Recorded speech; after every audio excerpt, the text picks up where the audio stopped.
Hello viewers, it's me, Eclectic White Witch here. Today I'm going to be making a little introduction video for neopagans on the subject of gemstones and herbs. I've actually got a few questions and requests for this particular video. This is just going to be a general basic information video on how to incorporate gemstones and herbs into your practice and what are some key concepts that you should keep in mind, especially when you're new to this path and you're new to wanting to work with gems and herbs to do different things. So I'm going to be looking right in front of me. I actually have my notes written down ahead of time so I can read them to you guys and elaborate more for this video. I hope you guys enjoy and please continue watching.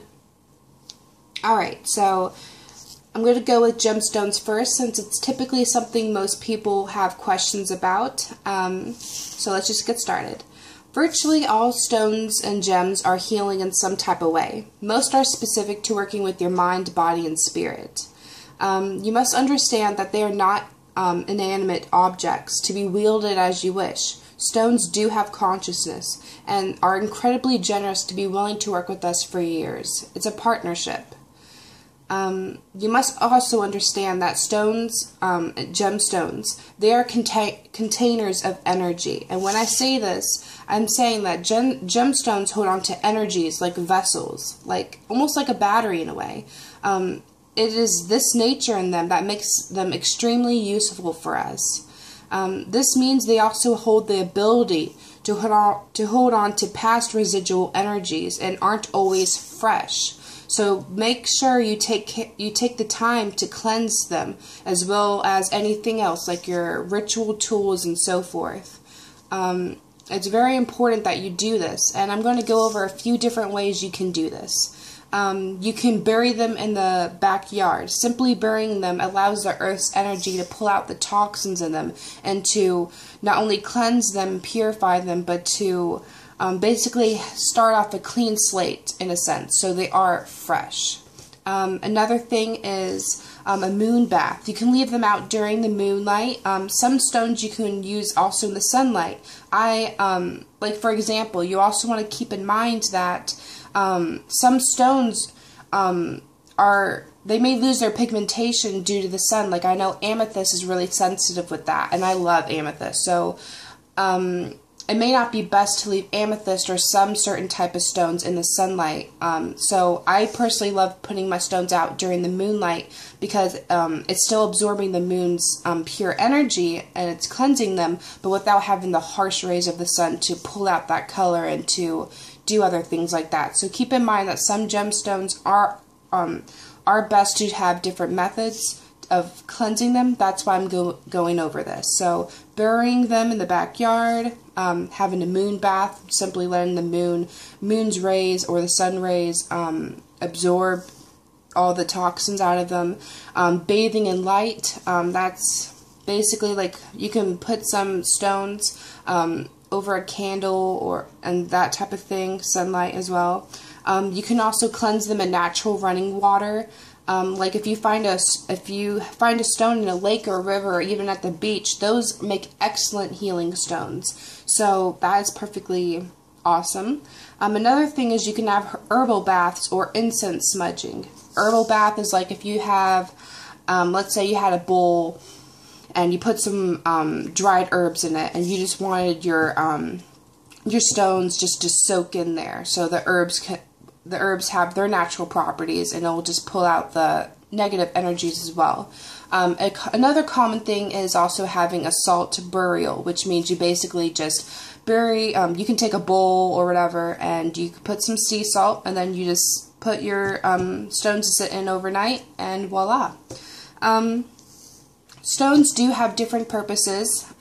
Some stones are best for different things. I'm going to read off, I have a few list of things, so I'm only going to pronounce the stones that I am good with because I will butcher some of these names.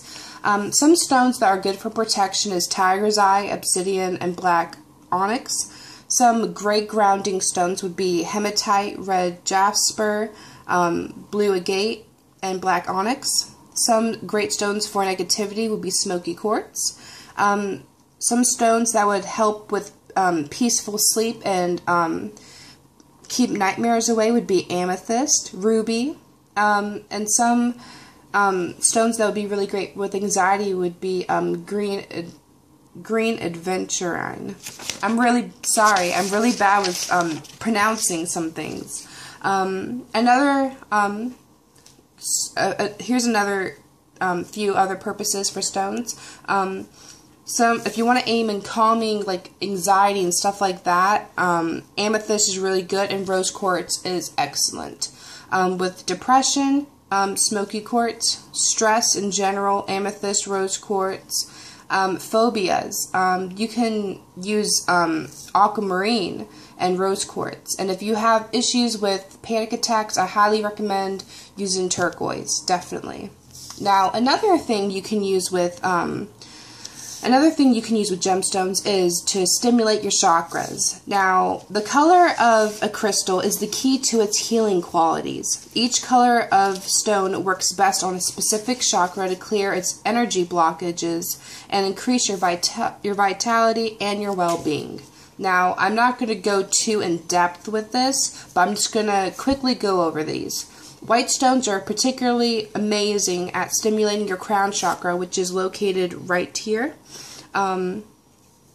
It basically increases your general sense of well-being. It may also improve your self-esteem and communication, and dispels mental anguish or depression. Blue stones. Blue stones are amazing for stimulating your throat chakra, which would be, of course, right here. It can ease your ear, nose, and throat conditions. They also help glandular problems, teeth, gum disease, and conditions affecting the alimentary canal. Okay. Alright, yellow stones, which includes turquoise due to its yellow veins. Yellow stones help stimulate your stomach and polar plexus, which helps with digestion, eases food allergies and liver problems, and muscle cramps. So your solar plexus would be right above your navel and right underneath your heart chakra. Your heart chakra is here, and then right above your belly button, that would be your solar plexus. Now, red and black stones. Red and black stones are great for stimulating your base or root chakra. With crystals of earthy tones such as like a brick red, browns, blacks, that type of thing. These can improve your fertility and your sex drive. It can ease menstrual cramps and issues and blood disorders, and increase courage.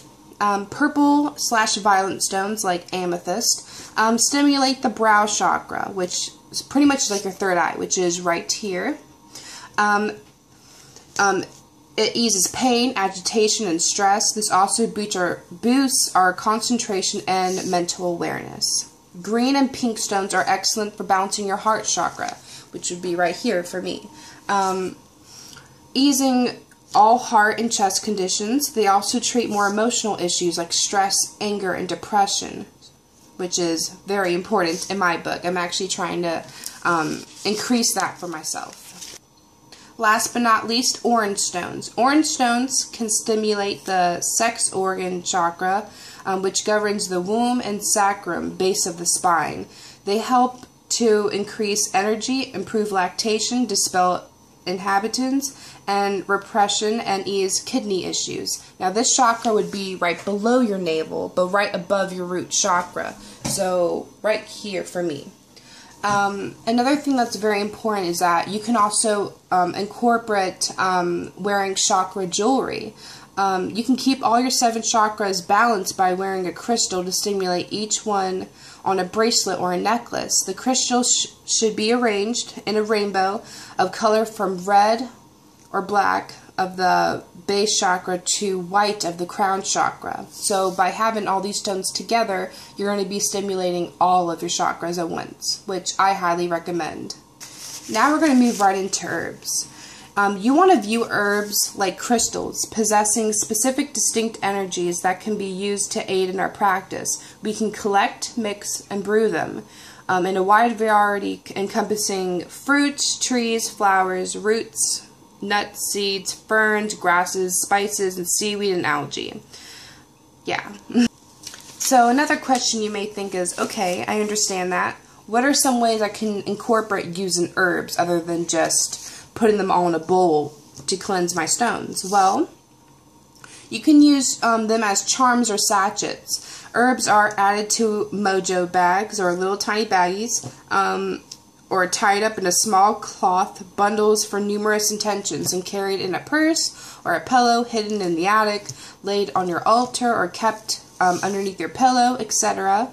You can use basically the different types of herbs depending on what you use and the intention for your sachet bag. You would put, you know, herbs in there. Like, let's say I was making a protection sachet bag. I could put rosemary and garlic and different stuff like that to protect myself, and I could put that in my room. Now, you want to also keep in mind that you kind of want all these herbs to mix together. So maybe rosemary and garlic wouldn't be the best, since one would stink more than the other, but you get my general idea. Here are some ideas.